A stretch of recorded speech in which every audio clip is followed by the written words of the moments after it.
Welcome, dear readers. You're listening to Time to Read, a Winnipeg Public Library podcast book club. We're recording today from the Carol Shields Auditorium at Millennium Library in Winnipeg, which is within Treaty 1 territory, the traditional lands of the Anishinaabe, Ininew, and Dakota peoples, and in the National Homeland of the Red River Métis. Our drinking water comes from Shoal Lake 40 First Nation in Treaty 3 territory. In this episode, we will be discussing Bel Canto by Ann Patchett. I'm Dennis from the Idea Mill, and I hope that when I die, someone will describe me as punctual. Across the table from me is... I'm Toby. I'm an outreach librarian based out of here at Millennium Library. And did you hear about the opera singer who threw the game opening baseball? Nope. They say she had perfect pitch. And across the table from me is... Hi, I'm Trevor. I work at the Louis Riel Library, and my main takeaway from this novel is that if you stay home to watch your favorite soap opera, that's probably the most sensible thing any character does in this book. A good book can carry me away from an average and ordinary day, yeah. So keep it down, leave me alone, close the doors and turn off the phone, 'cause all I ever really need is a little more time to read. And you, dear readers, we wouldn't do this without you. We'd love to hear from you, especially if it's in song form. Send us a message before your favorite show starts. You can find our email address and all our social media outlets by going to wpl-podcast.winnipeg.ca and scrolling to the bottom of the page. Hang around till the end of the episode to enjoy our favorite segment, Nerd Words for Word Nerds. Before we dig in, let's do a quick check-in with our panel. How's it going? I totally wasn't prepared for this part, even though I know we talked about it. Do we need to say about how this book has checked off both mine and your reading resolutions? Yeah, that's a great idea. So to my delight, regular listeners may think back to our New Year's episode, and one of my resolutions was I would try to read as many books that I just found in my house that I hadn't read. And lo and behold, in my basement was a kind of rough, beat-up, slightly copy of Ann Patchett's Bel Canto. I'm holding it up so Dennis and Toby can see, like, something I don't realize that's our book. So yeah, score one for my reading resolution. And my reading resolution was to reread more books, and Bel Canto is a reread for me. So there you go. And unfortunately, it doesn't work for me because it's not a comedy. Yeah. It's not a comedy. It's funny. It's funny. It's got funny parts, but it's not a comedy. No, it's not a comedy. No, it's a little weird, but it's not a comedy. Okay. Something else we should mention, I always say at the beginning that you can find our social media outlets by going to our website at wpl-podcast.winnipeg.ca. We are in the process of transitioning to a new host for the podcast, so our website is going to look a little different. And ideally, you don't have any different way of getting to it. You'll just use the same address and get to it, but you may notice that it looks a little different. Don't let that throw you. Same people, same show, just different host. Yeah, we're hoping, and by different host, we don't mean like a different host. Same host. Web host. Different web There we host. go. Exactly. Yes. And hopefully this message will just be irrelevant to everyone, that if you already subscribe, that the next episode will appear just as night follows day. But we wanted to give everyone a heads up because we're just making this little bumpy transition, and we want it to be as smooth as possible.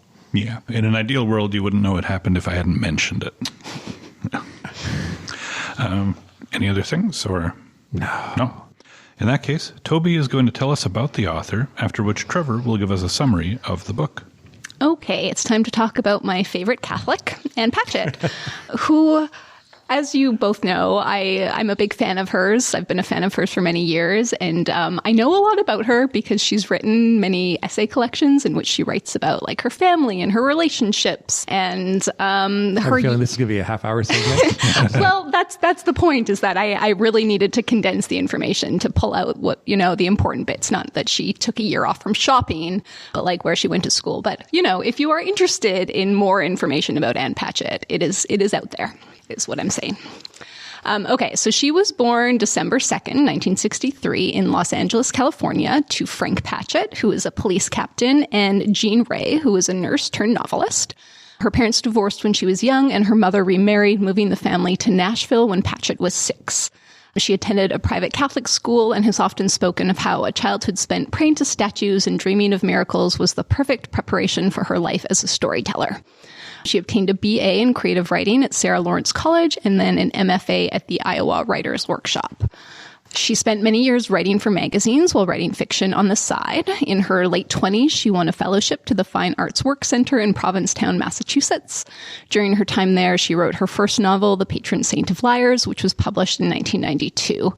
She wrote many other novels, but then it wasn't until her fourth novel, Bel Canto, that was published in 2001, that was her breakthrough novel. It was a National Book Critics Circle Award finalist and won the Orange Prize and the Penn Faulkner Award. She's written many books since then, including State of Wonder, which was shortlisted for the Orange Prize, The Dutch House, which was nominated for the Pulitzer, and most recently, Tom Lake. She's also written 2 children's books and many nonfiction books, including Truth and Beauty, about her friendship with author Lucy Greeley, and more recently, the essay collection, These Precious Days. In that essay collection, there's an essay called There Are No Children Here, where she discusses her certainty about not wanting children, and which is a topic she's been very open about. In that collection, she also writes about owning a bookstore and how that's enriched her life. In 2011, she opened Parnassus Books in Nashville. She writes, I once believed that nothing could surpass winning a big literary award, but I was mistaken. The thing that's been so much better has been to create jobs in my community. Even the introverted readers, the silent writers, want a place where they feel welcomed and understood. That's how I discovered that my truest destiny was a thing I never saw coming. She's become a real champion for independent bookstores and is also an ambassador for the Book Industry Charitable Foundation. She hosts authors at her store who usually also stay with her in her home. She says, I want to be part of the ecosystem that keeps our industry alive.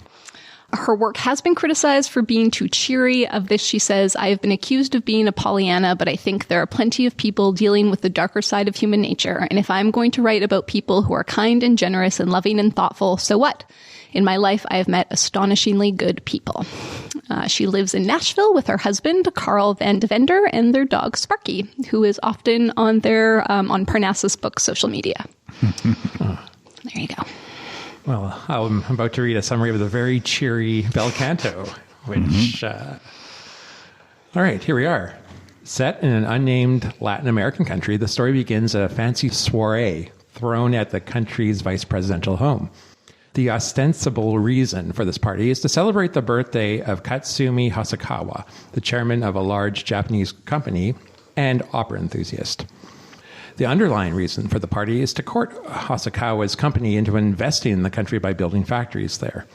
Hosokawa is secretly only at this party and visiting this country because the government enticed American soprano Roxanne Koss to perform as the evening's entertainment. Near the end of the party, members of a terrorist organization break into the house, intending to take the president of the country hostage.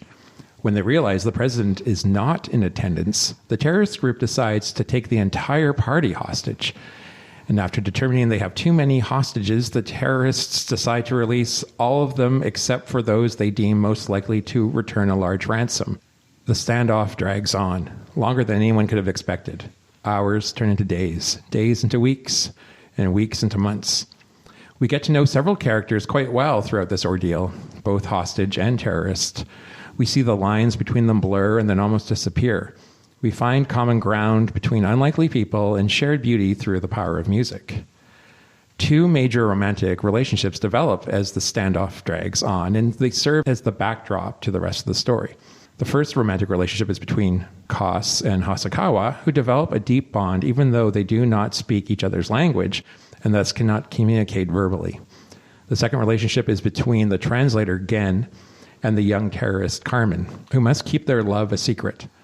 The 2 lovers meet in the china closet every night on the premise of Gen teaching Carmen Spanish. In reality, they were teaching each other the language of love. Thanks, everyone. And then, but, this can't go on forever. How does the story end? Well, how could it ever end any other way? For the briefest of moments, some of the characters imagine wildly happy endings, escaping together in the night, living forever in this mansion, in this arrangement, everyone being freed, terrorist and hostage hand in hand. But reality crashes into this dreamlike world in a kind of an operatic, over-the-top ending, which we can talk about. Bel Canto. That was probably the most abrupt ending to a summary I've done. But well, That's okay. All right. It was an happens. abrupt ending to a book. It was. Yeah. So I usually say, how did you find this one? We know that. Yeah, I want to let you two talk first because I'm very, very curious. As Okay. mentioned in the check-in, I literally found this book in my basement. Yeah. But that's not what you meant. That's just a No. joke Yeah, from yeah, Susie yeah. Maloney from Yeah, last yeah, month. Yeah, I mean, I had read only one other Anne Patchett book up to this point, which was Dutch House, which I loved. Loved. I just thought she was an incredible writer. And so, obviously, at one point, I thought I would read Bel Canto because I purchased it, or somehow it came into my house. I don't know. Who knows how things come to you? What are our thoughts? What are my thoughts on this book? Well, I had an interesting experience reading it because I read the first 9 chapters in my own copy, and then the e-audiobook came in for me. So I listened to the final chapter and the epilogue as an audiobook, and I discovered some of the pronunciation of the characters were different than what I had thought. So a character, the translator, whose name is spelled Gen, is pronounced Gen, not Jen. And there's what I would have called General Benjamin is pronounced Ben Hameen, which that makes sense, I guess, because it's a Spanish setting. So what did I think of this book? Well, I mean, obviously extremely well written, very engaging. It was sort of like, a what if, like people that would not normally be in a room together, into a room together and see what happens. There are a couple of points that really stood out to me. One was that both of these groups of people, the hostages and the terrorists, are doing something that they never have time for, which is just spending time listening to music. The hostages are often diplomats or business people who fill their schedules with meetings and work and making money, and they don't have time for the simple, joyful things that bring us happiness in life. And the terrorists, a lot of them are like kids, living in the jungle. They're just, surviving on their wits. And yet here they are in the same salon listening to a soprano sing and learning to play chess and getting to know each other. And I just thought, wow, this is kind of interesting that these two groups that are so very different in appearance and background, they do find this common ground just by spending this time together, being forced to. That's my main takeaway. So I've never read Anne Patchett before. I found it a little difficult to get started with it because something about her writing just kind of threw me a bit, but I eventually warmed up to it. But I found the book a little weird. The writing, it's got a dreamy sense about it. Anne Patchett will describe something in extreme detail. Like, it's almost as if you're floating around and the character does something, says something, and then it goes into this backstory, and you're kind of floating through their backstory, and everything is kind of drawn out that way. So the pacing is weird because it's a hostage taking. It's a fast, action-filled thing with a lot of tension and stuff, but you don't feel that tension so much because you are going through in slow motion and experiencing all this background stuff while this other stuff is happening. She does a thing which I don't typically like of writers, where she jumps from character to character. At least she doesn't do it in the same paragraph like Danielle Steele has been known to do, but she'll be in one character's head for several paragraphs or several pages and then jump directly into another character's head and jump into another character's head.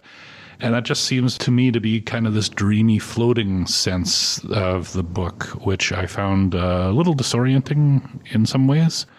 But then I just accepted that that's what it was. It made me feel kind of like, even though there wasn't any magic in it, it was like some magical realism type books that I've read. Thinking about, was it Neil Gaiman, the ocean at the end of the drive? Yes, right. Yeah. Yeah, it had that kind of sense to it, a sense of unreality, which was further emphasized by the fact that it was a hostage taking that drags on for months, and the characters are listening to opera and playing chess and all this other stuff. I read a little bit of an interview that was at the end of the book where she said that she was trying to essentially do a melodrama and to kind of structure the book like an opera. So that sense of unreality, I guess, was intentional on her part, and that's definitely how it felt to me. And it was very interesting. Like you say, it's a bit of a social experiment as an idea.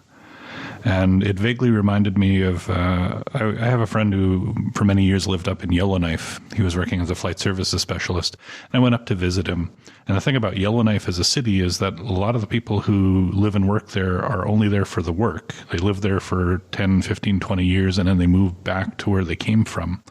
So when I went up there to visit, I was mixing with a group of people who I normally wouldn't have mixed with because I don't normally fly in their social circles, but because everyone there, or many of the people there, are kind of thrown into the city to work for a period of time, you cross the usual divisions and you just encounter different people than you might in a different place, like than I ever did here in Winnipeg.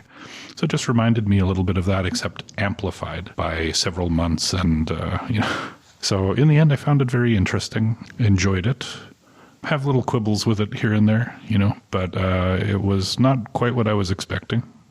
So now you get to... Now I get to speak. I like what you said about the dreaminess of it. I get that, and I like that about it. This didn't quite stand up to my memory of it. I think often when you have a memory of a book being so good, when you read it again, it can't possibly live up to that.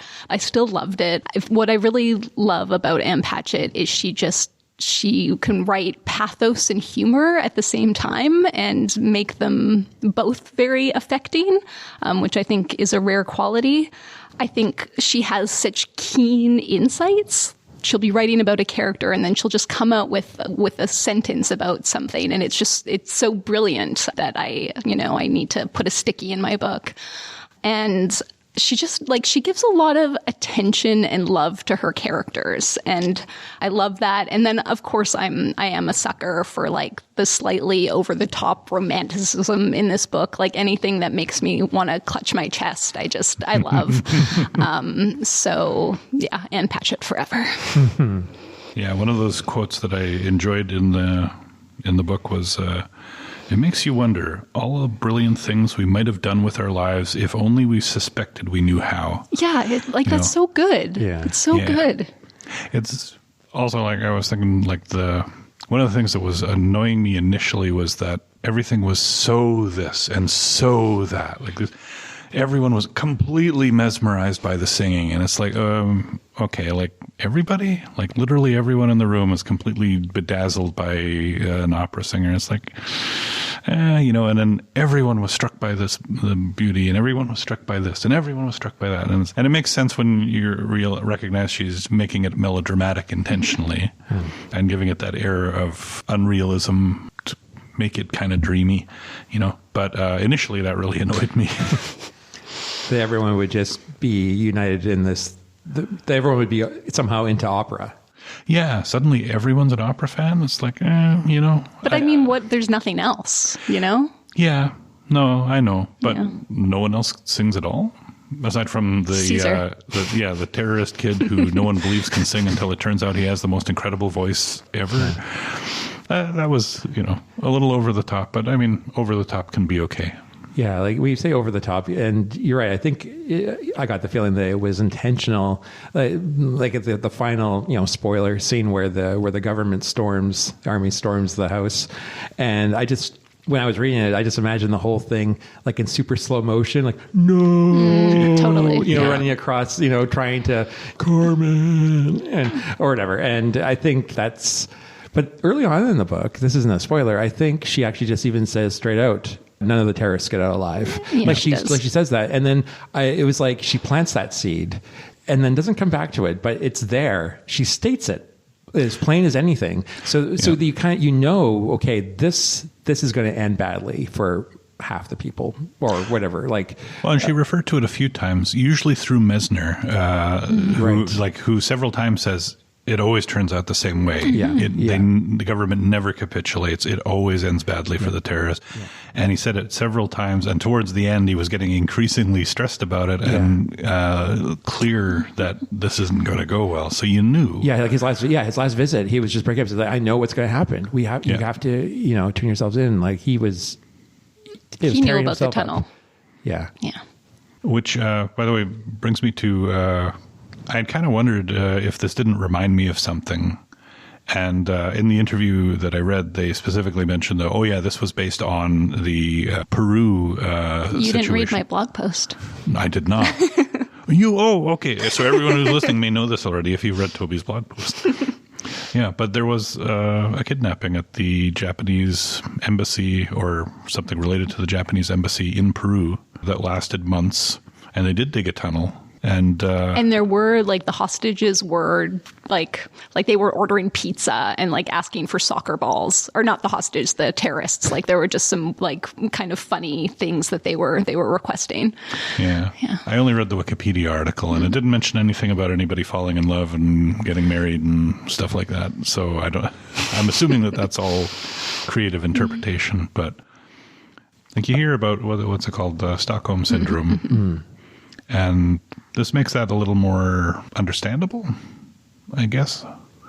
Well, no one is a bad guy in this book. I think in her bio talking about, her writing sort of happy fiction. This isn't a happy story, but all the people in it are really good, even the terrorists, they're not bad people. No, they have legitimate grievances. Yeah, and they've all suffered. They're not shooting people at random. They're treating people very nicely, and you do sympathize with them. What's weird too is that when the bits of backstory they give about the terrorists, like people they've lost and things that have happened to them, the vice president is part of this government that did all this stuff to these people. But he's also such an interesting, likable character. I mean, there's the vice president who's like, no, I'm going to have to clean the floor here. I'm going to go around and pick up the garbage and, I should weed these plants. He was one of my favorite characters. Because he really leans into that domesticity. Yeah. And then when they finally are allowed to go outside, the first thing he does is make a beeline to the garden and start weeding and stuff and trying to make it look nice. And then I loved how she kind of wrote things from his perspective, where obviously, he loves his wife and his children, but he's got something for the housekeeper too. Yeah. Well, when she sews up his cheek so tenderly. Yeah. But I mean, okay, so he's got something, but then he also formed such a bond with, is it Ishmael? And again, another theme that came up is just by virtue of dumb luck, where some people get born into one type of situation versus into another, in another life, he could have adopted him and had him as part of his family as much as his own family. And there's some really beautiful, tender scenes there, especially when they're out in the garden talking with, Ruben Iglesias and Mendoza, I think, the industrialist. The two of them were planning the future for Ishmael. And one wants to give him a job, the other wants to adopt him as his son.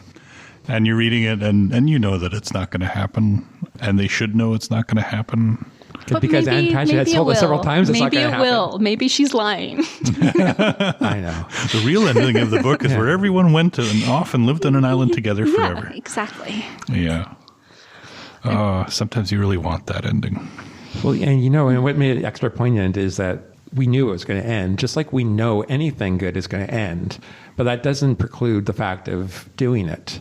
They had those few weeks together. And months. Yeah, it was 4 months or something. 4.5 months. Yeah. Even though it was inevitable that it was going to end badly, just to me, it was like an analogy to life. Okay, things are going to eventually end, right? I always talk about, if you want, every story has a sad ending if you follow it long enough.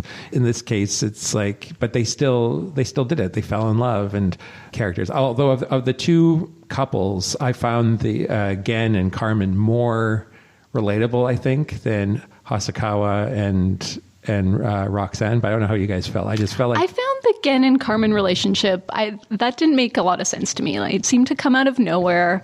Carmen is often described as a girl, and so I'm curious exactly how old she is. I think they mentioned at one point 17. Okay, see, which is a little on edge. Yeah, how old is Gen? He's in his 20s, right? I thought late 20s or early 30s was what I remembered.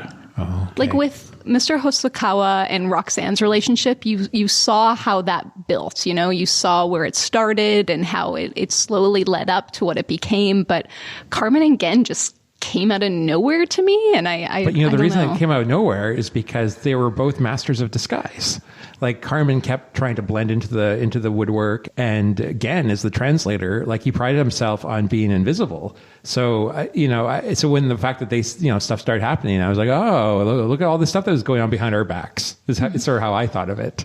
That's an interesting point. I hadn't thought of that aspect because Carmen is described as like being able to slip through the room with nobody noticing. Mm-hmm. But yeah, Gen took great pride in being neutral in his translation to the point where sometimes it's not like he wasn't even mostly conscious of what he was saying. Right. Like there's a description of him almost like a cashier passing money across the table, not even paying attention to the denominations when he was translating. I thought it was a really interesting image that he was doing it almost unconsciously.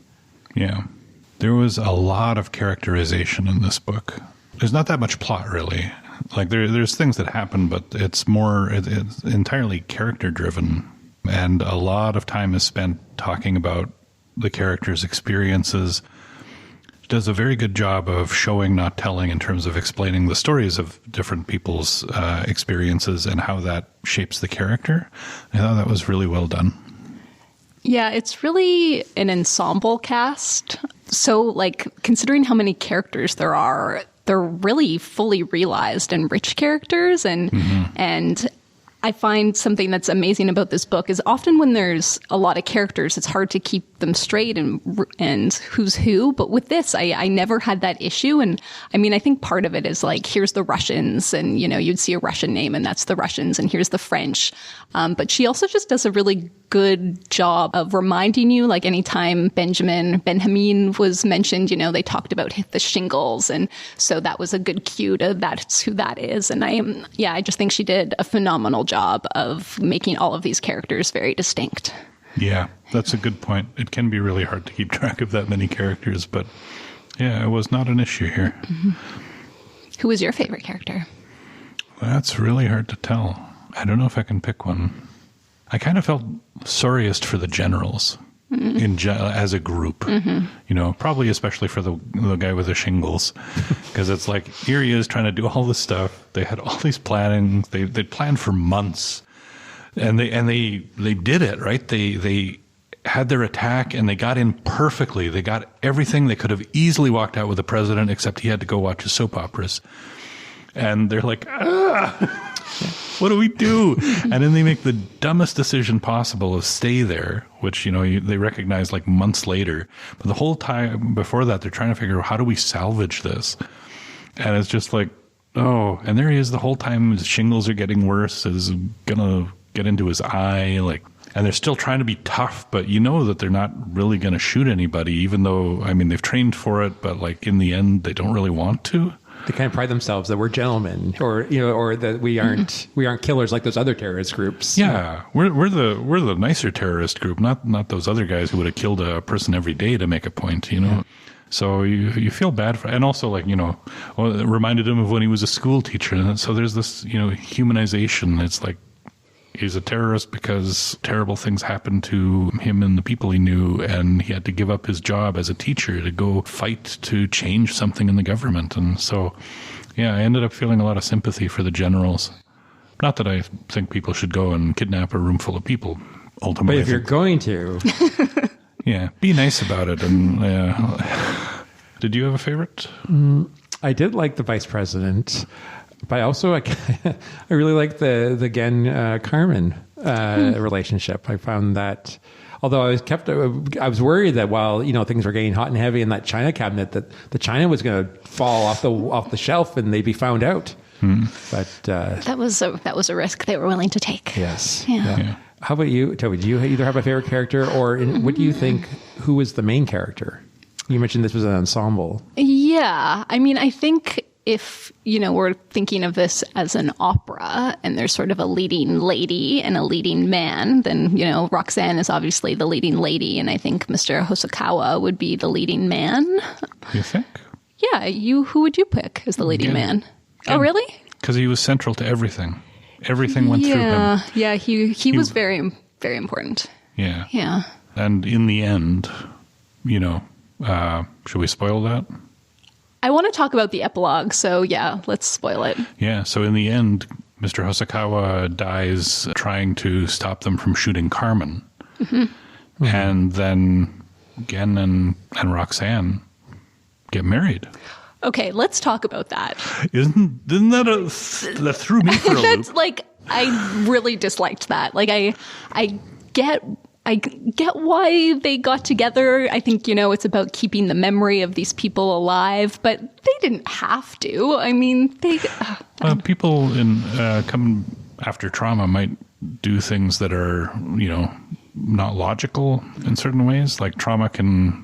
But, we never saw, or we probably did, but it doesn't, Gen and Roxanne, their relationship was one where Gen would just be a translator. They weren't friends. They weren't, they were in this situation together, so, that bonded them in a level, but I really disliked that epilogue. Yeah, I didn't it didn't resonate with me. It just seemed like such a weird, random pairing. I couldn't really understand what either of them were getting out of it, although I suppose Roxanne, again, could kind of talk like Mr. Hosokawa. She has that. But there wasn't anything about Roxanne that was like Carmen, I thought. There wasn't, what were they getting out of it? And even Gen kind of seemed a little like out of it. Remember they went for that walk to try to find a restaurant or whatever after they got married, and he and was it Simon, the French ambassador? Yeah. He just seemed like he was wasn't he afraid? There was an open space and he was afraid of it or something. Yeah. He was kind of in a daze, and it just all I was not a fan of that epilogue. Yeah. Well, and Simon had mentioned that maybe it had been a little early to get married, so it sounds like it wasn't really that long after everything had happened. Which makes me think this was a trauma response to, this wild, tumultuous thing that happened to all of them. But it is weird because it's so my boss, who I really liked and respected and stuff, and you're the one that he was in love with, so now I'm in love with you? Yeah, it makes no sense. Yeah. It was... I guess everyone in that house was in love with Roxanne. Well, according to the author, yes, absolutely. That was part of the magic realism. Literally everyone. But I think it's because she, she represents this ideal life, and she really just projects back what people want. But Gen did seem a bit immune to that in the way that a lot of others were, and maybe that's because he was falling in love with Carmen. But as an author, you make choices, and that epilogue could have just been them having a coffee later and talking about it. Why did they get married? Yeah, that's a weird choice. Yeah. It makes me wonder if it would last or if it would fall apart. Mm-hmm. I think in the movie Speed, they made that. Love that movie. Yeah. Well, one of the characters, I forget if it was Sandra Bullock's character or Keanu Reeves' character, said that a relationship forged in tumultuous times often don't last. And then, of course, like that you're quoting Speed. Yeah. Well, and in Speed 2, Sandra Bullock's character had an entirely different boyfriend because it didn't. Well, I didn't watch that one because Keanu Reeves wasn't in it. So yeah. Oh, they were on a boat in the second one, weren't they? Yeah. It was a boat out of control instead of a bus. Yeah. It was cheesy fun. Yeah. But no Keanu Reeves. No Keanu. No. Forget it. Did either of you watch the trailer for this movie? I did not. I did.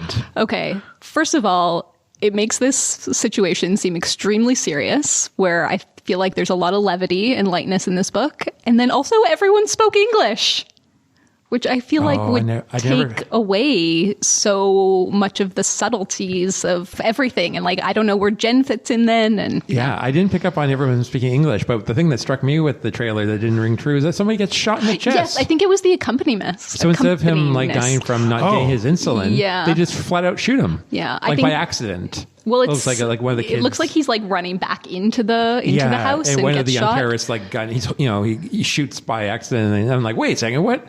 So I don't know if that must be a change in the movie. And I was thinking, you're right. It made it look like a super intense hostage situation, almost like an action movie. Yeah. And then I was thinking after I saw the trailer that you could probably do interpretations of this novel many different ways. You could film it as a comedy. you could. I think it's been turned into an actual opera. Okay, Yeah. makes sense. Yeah. Like you could, with all the people going in and out of the doors and stuff, it could be like a farce. You could do it like a horror movie. Like remember how most of it there was like that misty gloom around the outside. yeah. I was thinking Stephen King's The Mist. Like I was thinking like you could just like how Roxanne was a mirror to everybody. This story, depending on whatever spin you could put on it, it would have very different results. It seems like the movie, although I haven't seen the whole movie, but I did see the trailer, it did not give me the feeling that the novel gave me at all. Yeah. Well, a movie is an entirely separate work, even if it's heavily inspired by a book. It's a different medium, and it can't be the same. So I guess this is a fine example of that. I think Julianne Moore was a good casting choice, though. Yeah, she plays Roxanne. Yeah. I don't know if I would want to watch a movie version of this. No, it would ruin the book for me, I think. Yeah. Yeah. Okay, so next Time to Read watch party. She did lean a bit into stereotypes about the different nationalities, though. Yeah. French guy, of course he cooks. Russians, drinkers. And long-winded storytellers. Oh, my goodness. Well, every time the Russians started talking, it's like, will you just get to the point, buddy? Well, they weren't very heavily featured in this book. So when they were there, they had a lot to say. But, to be fair, like in opera, a lot of the characters are extreme stereotypes. Like if you watch it, you'd be like, oh, okay, well, this wouldn't pass the test today. Like, and like they were kind of like avatars of certain things that she wanted to kind of talk about. And I was just thinking now, thinking back to the novel with maybe a different insight, because remember there's the Russian guy, he was falling in love with Roxanne like every other person in the house, but he wanted to tell her, and he kept trying to get Gen, but now wasn't the right time, or Gen's got his own business with Carmen going on, and he kept trying to avoid the Russian guy. But I'm thinking, like, did he avoid the Russian guy because he was starting to have feelings for Roxanne? Or was he just avoiding the Russian guy because the Russian guy told really long stories? Yeah, the Russian guy seemed annoying. He did seem annoying, but I'm just wondering, because we're trying to figure out how does Gen and Roxanne end up at the end. Could we have... Am I reading between the lines there? Maybe a bit too much. Well, the character was thinking to himself, he didn't really want to say the words, I love you, to Roxanne as an avatar for someone else, like to say it's someone else's words. He felt uncomfortable with that. Also, his boss is, yeah, loyalty to his boss. He's like, my boss is into her. I can't get this Russian guy come in and muscle in. I will say one thing I did like about that interaction is that he wanted to tell her he loved her, but that's all he expected was to say, I love you. And I just want you to know I love you. And he didn't want anything else in return. He didn't expect anything from her. He wasn't like expecting her to fall in love with him or even acknowledge it particularly. He just wanted to tell her. And like it was okay to just tell someone you love them without expecting anything back and without, being weird about it.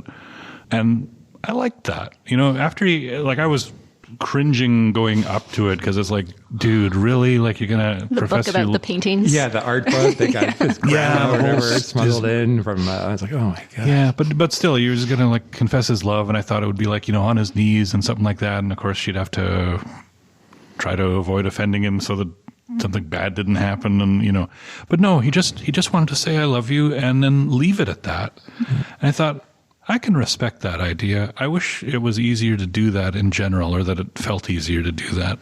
You just say to people, I love you, and then not expect anything from them. I thought that was actually beautiful. So he was an annoying character in some ways, and I didn't like the long-winded storytelling nature, but man, he made a good point there. And so the author made a really good point there like that. I like that a lot. Well, and also, I think, as a reader, we shared Gen's discomfort through the whole scene, but it felt like Roxanne was used to this kind of adulation, and so she was like, "Oh yeah, thanks," and you kind of think it reminded me a little bit. Have you guys ever seen the movie Moneyball?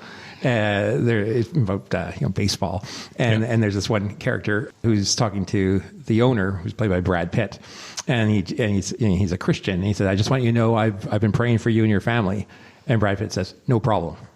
I just love that line. It acknowledges it. It doesn't, it's just like, you just want him to know and moving on. So it's kind of like, I love you.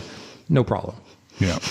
So we've been talking about it for a while. Do we have any final points we want to make about the book before we move on to our next segment? Just want to say that speaking of opera, the Manitoba Opera is doing Carmen. this next month. Obviously, maybe no coincidence that one of the characters in this novel was also named Carmen. And I've been dropping hints to my family that I want tickets to it. So I don't know how successful that's been. Are you an opera guy? I've seen Carmen a couple times, but I wouldn't call myself like a big like opera guy. But I'd go. I'm glad I got the opportunity to reread this book. I love Ann Patchett. Really, everyone should read everything she's ever written. So we'll call that a hearty endorsement. Yeah. I will also say it was a very interesting read. I enjoyed it. It's not like the best book I ever read. I'm not as into it as Toby is, but it caught me off guard and had a lot of things I liked in it. Definitely worth a read. Okay, so then we should move on to our next segment called Can You Tell Me a Book I Would Also Like? Who's got a book that someone else would also like? I have a book.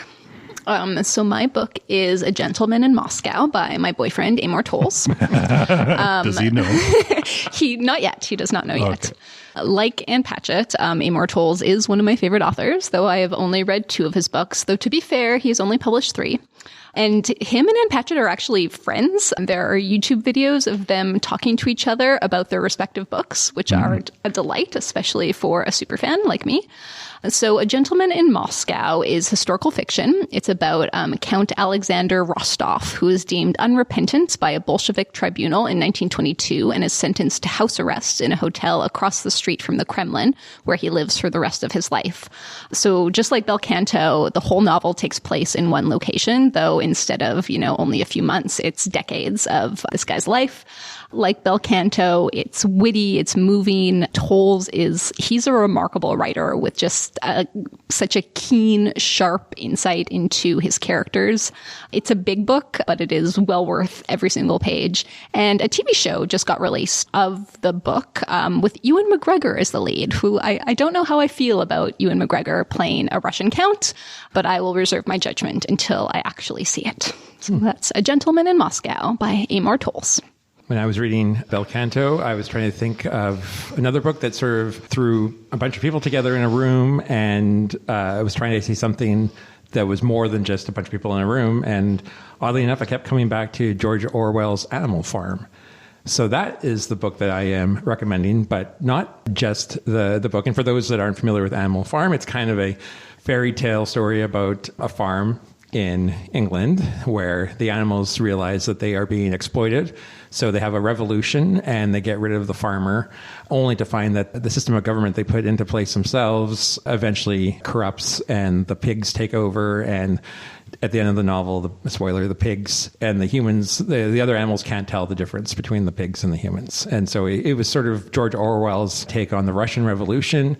And it's, required reading in a lot of schools, so I'm sure many of our listeners have already read it, but it was kind of interesting to revisit it. But I didn't revisit it as the novel. I revisited it as a graphic novel, particularly one that I'm holding here, that was adapted by an artist who I think his name is pronounced Oder.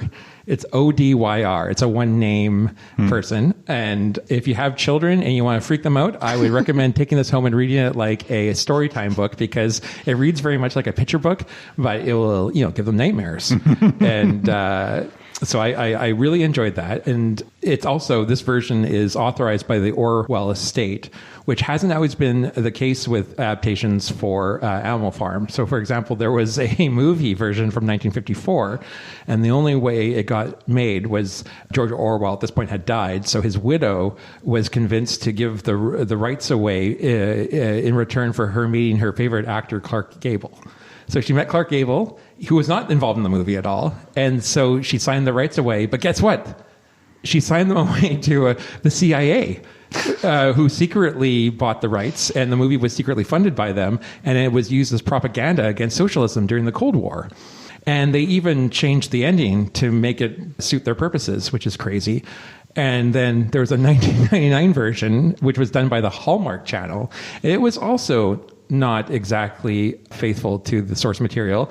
It sort of was made in 1999, like I said, and it reflects the fall of the Soviet Union in an epilogue where there's a hip young human farmer takes over the farm again and promises to learn from the mistakes of the past. And most interestingly, there's a new version in production, directed and produced by Andy Serkis, who many will know is the guy that wears all the motion capture stuff from all like Lord of the Rings, and so I don't Gollum. Yes, so I don't know. Will this one involve hobbits? We'll be out next year, so we'll see. So that's my recommendation. Animal Farm, George Orwell.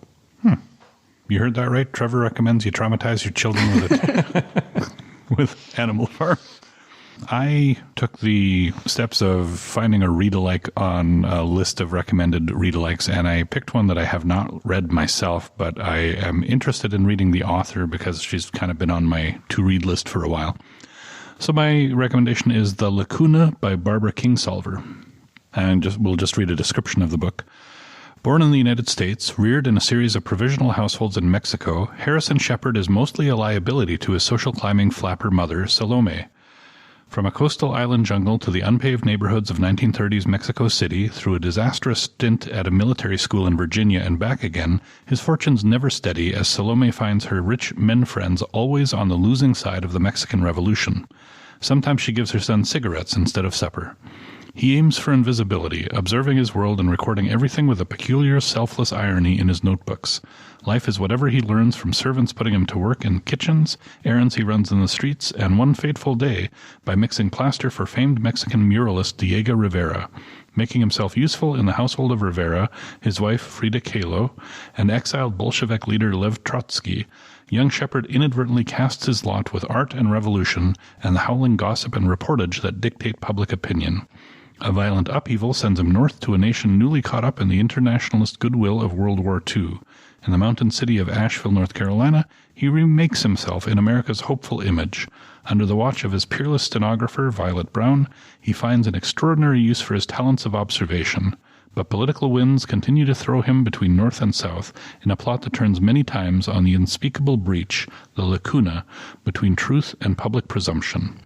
It's a gripping story of identity, connection with our past, and the power of words to create or devastate, unfolding at a moment when the entire world seems bent on reinventing itself at any cost. So it sounds like it would be a good follow-up to Bel Canto, or at least interesting, and I hope to read it someday. So now we'll move on to Nerd Words for Word Nerds, in which we nerd out about word out. That doesn't make sense. Anyway, go ahead. Sure. So, I mean, my word was new to me this month. It may be a word that you've heard of, but it is mortadella. Now, I came across this word because I was on one of those websites that are kind of like clickbait, where it's talking about celebrities and their favorite sandwiches. So I thought, yeah, I'll click on that. And so I came across Anthony Bourdain, rest in power. His favorite sandwich was made with mortadella. And he discovered it when he was in an unnamed Latin American country. So I thought, well, there's the connection to Bel Canto. Why was it unnamed? Oh, I mean, because it was like I'm sure the website was written by like AI or something. Like it didn't say unnamed, but it just said in South America or whatever. So I'm just adding that part to try to connect my nerd word a little more closely to the book. So it was in the host country. That godforsaken country. So getting back to what mortadella is, it's pretty much just like fancy bologna. Okay. I'm surprised you didn't know what this was already. I never knew. I thought I didn't know. So it's like imagine bologna, but like a wider girth, a larger and thinner. Yeah. And it has little bits of pure fat in it, like little kind of squares of fat. And some versions of it have pistachios in there. But purists say no to the pistachios. So I thought the sandwich sounds pretty good. So I thought I was going to make it. And I thought, where am I going to find mortadella? You can find it everywhere. Yeah. I thought I'd have to go to some kind of fancy like butcher. No. Yeah. Your local, not to buzz market anything, your local Freshco, your local No Frills will have mortadella. And this is what you do. You take it, and if you can imagine, you get a nice big cast iron frying pan, get some olive oil going in there, and then you take the mortadella, and you're supposed to fold it kind of like an accordion, if you can imagine this, until you have kind of a stack maybe about 3 inches high. You do that 3 times in this pan. And then on the top of each stack, you put a piece of cheese. Now, the recipe says provolone. which worked okay. It didn't melt as well. I think any kind of melty cheese, maybe mozzarella might be better. But provolone, I wanted to do it exactly as Anthony Bourdain had it. And then you cook it just for about a minute until it gets kind of crispy on the bottom. Oh, wait, no, this is what you do. No, before, okay, yeah. So you don't add the cheese yet. You flip it. And then once you flipped it, you put the cheese on top of the part that you flipped. So you have 3 stacks. Now they're crispy on the bottom, crispy on the top with cheese. And then what you do is you take a Kaiser bun and you put it face down in the pan, the hot oil. And the Kaiser sucks up all of the fat and the juices. And then you take a spatula and you take all 3 of these little stacks and you put them in one giant stack. So you have a giant stack of mortadella, and then you take the bun off that's kind of like toasted and browned, and on one side you put Dijon mustard, the other side you put mayonnaise. You stick all the meat in there, and you just eat it. And I'll tell you what, it's pretty delicious. Can you fit it in your mouth? This thing sounds like it would be nearly a foot tall. Well, it kind of squishes down. And also, I didn't realize how much mortadella I would actually need to make an Anthony Bourdain style one. So mine was a lot thinner than what the thing, because it is quite thin meat. So I was kind of impressed how delicious it was. I've only made it once. It was easy, delicious. So mortadella. I always wanted to have a pimento sandwich ever since I heard about them. I don't know how that would work because pimentos are very, well, I mean, I just think of pimentos in olives and they're like really little. I think there's like a pimento loaf you can get, right? Which is kind of like bologna with pimentos in there. Or is that olive loaf? No, well, pimento, what I'm thinking of is there's a spread. There's a spread that's made with it. Apparently it's American southern part of the U.S. type thing. Oh. It's like a junk food. You can get it in like gas stations. It's not pimento cheese? Yeah. It is pimento cheese? Yeah, it's mostly a cheese. Oh, which maybe with my lactose intolerance wouldn't actually be that great, but pimento cheese. So kind of like a Velveeta consistency? Something like that, yeah. It's often described as junk food, so, Anyway. Hopefully I remembered the name correctly. I'm going in a completely different direction from mortadella. Although it starts with an M. My word is mellifluous. Which is one of those words that's just nice to say, but it also is relevant for this book because it's a word that pertains to sound. It means sweet or musical, pleasant to hear, as in Dennis's voice is mellifluous. And it comes from 2 Latin roots, the noun mel, meaning honey. That's also where we get the French miel, and the verb fluer, meaning to flow. So when you say something is mellifluous, you're saying it flows like honey, which is very lovely.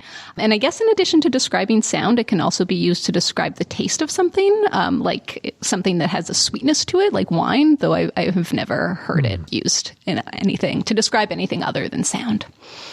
So definitely not for a sandwich. No, I do not think but perhaps mortadella sandwich would be mellifluous. Singing could be yes, that. Absolutely. Yeah. Mm-hmm.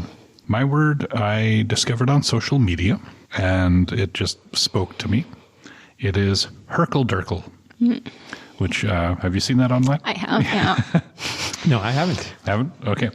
So it is of Scots origin, and it means to lie in bed or lounge about when one should be up and about.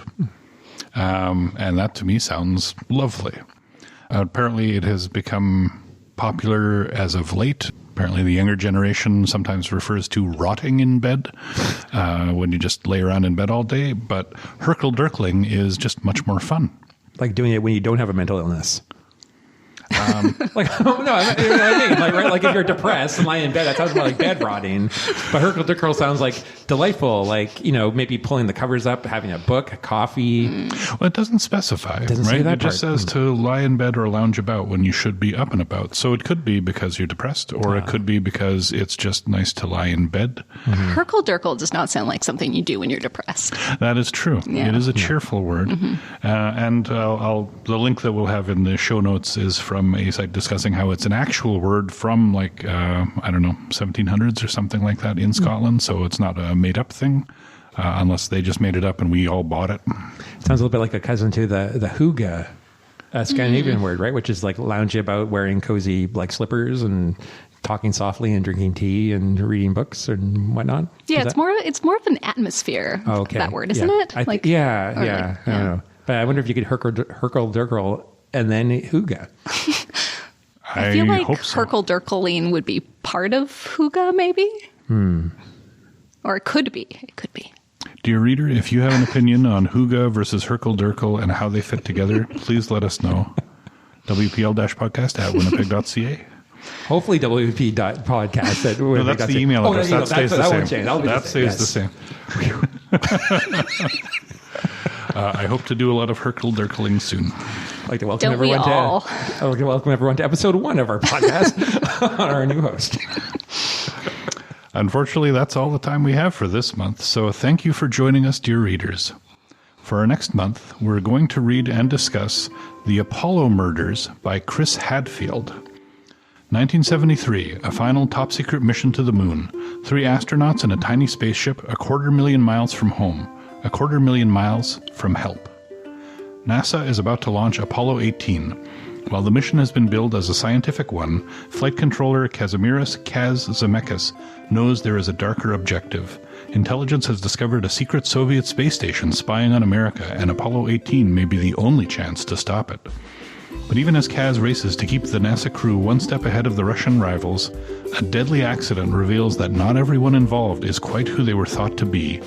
With political stakes stretched to the breaking point, the White House and the Kremlin can only watch as their astronauts collide on the lunar surface, far beyond the reach of law or rescue. Have comments or book suggestions for us? Send us an email. Our email address is wpl-podcast at winnipeg.ca. If you go to our website, wpl-podcast.winnipeg.ca, you can also find all our past episodes. If you haven't already, subscribe to Time to Read on your favorite podcasting service, maybe leave us a review, and tell your book-loving friends about us too. And until next time, make sure you find Time to read.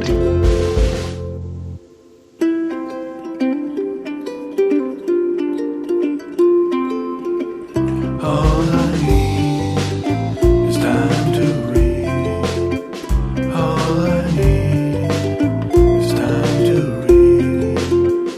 All I need is time to read. All I ever really need is a little more time to read.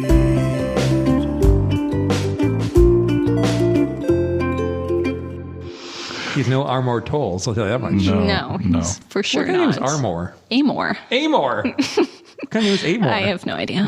Yeah. What kind of nationality is that? Well, he's American. But What kind of nationality is his grandparents? I'll ask him when we. Next time you have an online... when you let him know that you love him, Yes. and just gonna leave it there like that. Yeah, I mean, he is happily married, as am I. But Well, yeah, but that's why you can do the Russian thing. And you can express your love with no Right, kind that's of true, that's true. repercussions. no strings attached. Just want to let you know, I love you. Literally love you. Bye. although to be fair, I also love Ann Patchett. Although I don't know if I want her to be my mom or my sister or my girlfriend. Right. You want her in your life somehow, but what do. the role is unclear. Yeah. Yeah. Employer, you could be like the maid. She has that bookstore, and she has often said that running the bookstore, it's like she has a whole bunch of daughters who love reading, and they talk about books all the time. And I'm like, oh, There's your in. yeah, I bet she'd be a good boss. yeah. Yeah, if you need character references, we got you.